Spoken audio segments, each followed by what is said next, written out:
On this episode of Miles from Nowhere, spring is in the air. That means we can get running water. Okay, so if you've watched this episode, you know that we have actually a full bathroom in our off-grid cabin. We have hot water, sink. There's actually a full commode and a shower. But the challenge is everything that we do in this cabin is wood heated. If we leave the cabin for more than really, to be honest with you, 2 days during the bulk of the cold, all the pipes would freeze. Well, let me kind of show you why we can't turn the water on exactly quite yet. Pretty much every night, if we have any clouds, we'll get a little dusting of snow. Our overnight temperatures are getting down to about 18 degrees or so. So it's still too cold for the exposed pipes and they'll freeze. So just probably a couple more weeks and I think our nighttime temps will be above freezing. For right now, the task is to really fix one of the problems that we've had with the overall design of the system. So I'm going to have to demo the bathroom a little bit and I'll show you what some of the issues are. I'm going to reroute the plumbing so that we can have just a single shallow well pump. What the previous builders had done is actually in the ceiling is a 250-gallon staging tank. They had one pump that they ran off a generator to fill the staging tank, and then another RV pump that would maintain house pressure. And with a 1/2 horsepower shallow well pump, we have plenty of lift, and with a nice pressure vessel on it, that should have no problem supplying water to the cabin. So here's that staging tank that I was talking about. And so what you would do is you'd fill the staging tank, and then you'd run your house on that. And then at the end of the week or so, when you filled it up, you'd refill your staging tank. That is just not a good design. And so what I'm going to do is, this is the fill line for the staging tank. I'm going to disconnect that, run it to where the input is for the rest of the house. And I thought I'd take out the staging tank, but I don't want to take out any of this infrastructure. It's too big of a job. This is supposed to be just a quick spring fix. But one of the problems with this method that they did is you could overfill the staging tank. And we did that twice. And I always wondered where the water came out. Well, now I know. You can see this one pipe, it just is hanging above the ceiling. And so when you would overfill the staging tank, it would just dump above the ceiling and run down the walls. So we're going to get rid of that problem, I hope, as well. While Cabin Chick is making us lunch, I want to show you some of those leaks. You can see up there the stain. So what would happen is you'd overfill that water tank, and then the water would just start pouring onto the ceiling. And now I know why it's pouring out there. What are we having for lunch today? We're having some braised cabbage and tomatoes, and some rice, and then tofu and bacon. Yeah, that sounds delicious. Thanks for making us lunch, Boo. Last year, I had installed the shallow well pump in the ceiling here. And if you look, it was kind of a dumb idea because way in the back, even though I could put all my outlets and all my plumbing, try to go ahead and prime a pump that you have to crawl into the ceiling to get. In hindsight, it was a really bad idea. So I'm going to pull out the plumbing that's up here. And I think the idea is we have a crawl space in the bathroom. And there's actually quite a bit of room in here. And so I think the idea is I'm going to get the shallow well pump in this area. So if I ever have to prime it, I'll actually pipe up a priming tube somewhere in here so I can just lift up the floor to prime it. And even though you're only doing that once or twice a year, that'll make it a heck of a lot more convenient. While I'm at it, you can see that blue pot there. Well, I cracked that P-trap last year, so I may as well go ahead and fix that P-trap too. One of the big things about plumbing projects, right, is inevitably you're always like, oh shoot, I need this one adapter or turn, and you don't have it. Well, out where we are, it's a 2-hour round trip to the hardware store. So I make sure to draw out everything really well, make sure I have a good plan before I get started, and I buy extra stuff. And then that way, the next time I have to go run to the hardware store, I'm just returning things, and it's not interrupting my projects.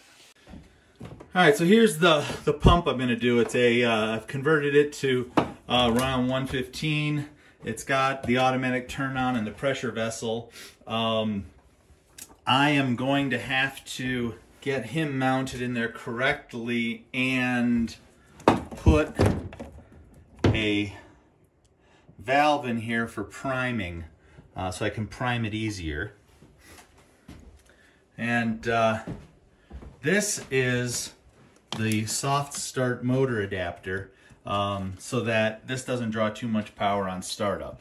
And so I'm going to have to adjust the jumpers in here for this size motor, and that's here on the instructions. So I think between these two pieces and properly mounting it, our water will be much more convenient and easy to use. All right, I'm going to get ready to go into town. I got to go pick up all the stuff for that plumbing project. So a couple other things that I'll do whenever I have to go into town, because it's such a long trip, I want to make sure I maximize it. So almost always we'll grab a bag of laundry. Whatever trash we have, I'll take to the transfer station. You don't get trash pickup out here, and so you have to go and drop your trash off at the local county trash transfer station. I always check to see if I got any empty propane cylinders. We use this for cooking, hot water, things like that.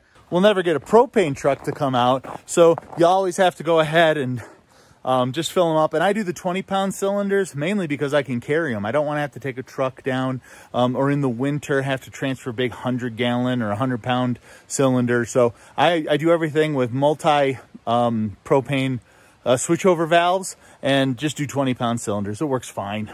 These are the switchovers. So as soon as I have an empty tank, and you can see right there, it's pointing to this side.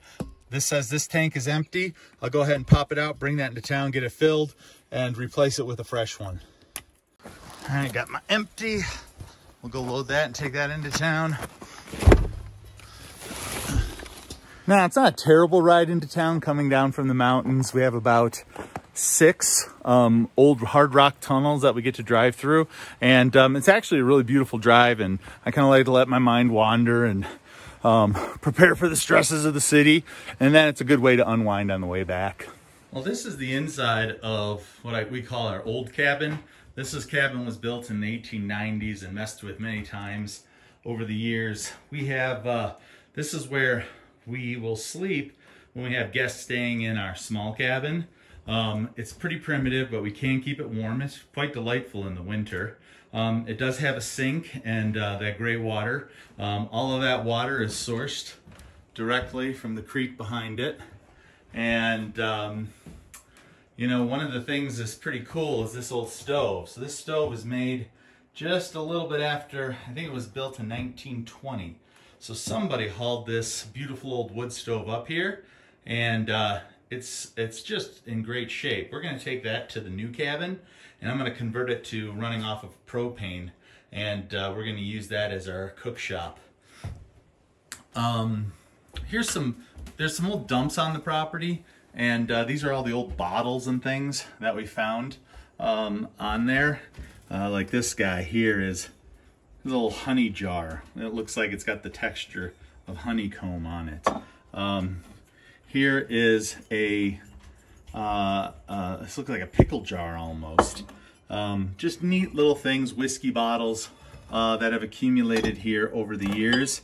This is a cremer bottle, and it's hard to see in this picture, but it's from the old creamery in, it's probably a, I don't know, it's where I gotta go to get my hardware. So it's an hour from here with modern cars to get there. So if you got cream out here in the valley in the 1920s, you were working hard. And of course, these are all old whiskey bottles that we drained over here over the last 5 years. They're going to be used for a special project. I'm going to make a window out of it. But this is our second little cabin. So I got lucky. A neighbor a couple miles down the road from here, in fact, my nearest neighbor, he just called us up and said, hey, we had a big tree fall down, and it's like blocking part of the weir that they use to feed their lake. This is a great time for me to come and check it out. I'm going to help them if I can have the trunk. So I'll bring down chainsaws and do everything, but I want to go see the tree first, see if it's usable. Hey, fingers crossed that it's a Douglas fir, because the Douglas fir is almost as strong as an oak tree. And he says that the diameter of the trunk is like 3 feet, and I need that to be able to get the timbers that I'm gonna need for doing the cabin roof. So this is just a blessing. So let's go grab the boy and go run down there and check out these trees. Hey, Keiko, come here. Wanna go for a ride? Let's get in the Jeep. Come on.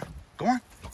Good boy. Let's go look at a tree. All right, we're going to go find this downed tree.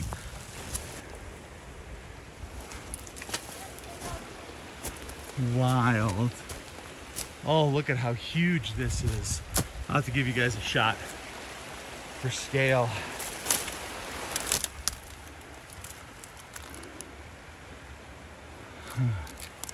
But this is a good straight log for me. Well, this is gonna become part of our new house. Told you she was a big one. She's huge. I mean, just for scale, look at that. That is amazing. I love it. There's There's a lot of good slack. That's here. 30 feet Yeah. of timber that could turn into a massive beam. Yep. That is spectacular. Oh. Can you bring the tool down here to do the cutting? Yeah, I have a big 36-inch chainsaw. We bring a couple. So we'll bring a small chainsaw to nub these guys off. Yep. And then what I would do is probably put these into like 16-foot chunks. And we got the road right here. Oh, perfect, because I could just winch The them road off. is right here. Oh, perfect. How many feet would you say to the road? Well, to the pull out, 40.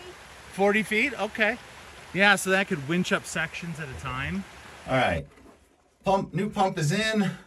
I have a quick disconnect here. A quick disconnect on the primer so I can take out the pump. And a quick disconnect on the inline with the swirl valve. And a new feature that I added is this priming spout. And I did it with a ball valve. Let's see if we can get that. So you can prime it from here. You don't have to, when you prime it, it'll come down here, all the way into here, and then back down to the sump. Here's the truth behind any plumbing project. Despite how well you plan, no matter how good you draw out and make a list before you go to the hardware store, you're gonna forget one thing. In order to finish this project, I need 1 T. Which wouldn't be so bad, except for the hardware store is a 2-hour round trip. Okay, and this is the huge bag of extra parts that I got. So it's not like I didn't go in and buy enough of everything, because, hey, generous return policy, but it still wasn't enough. 2 more weeks of peeing in that before we can start using that.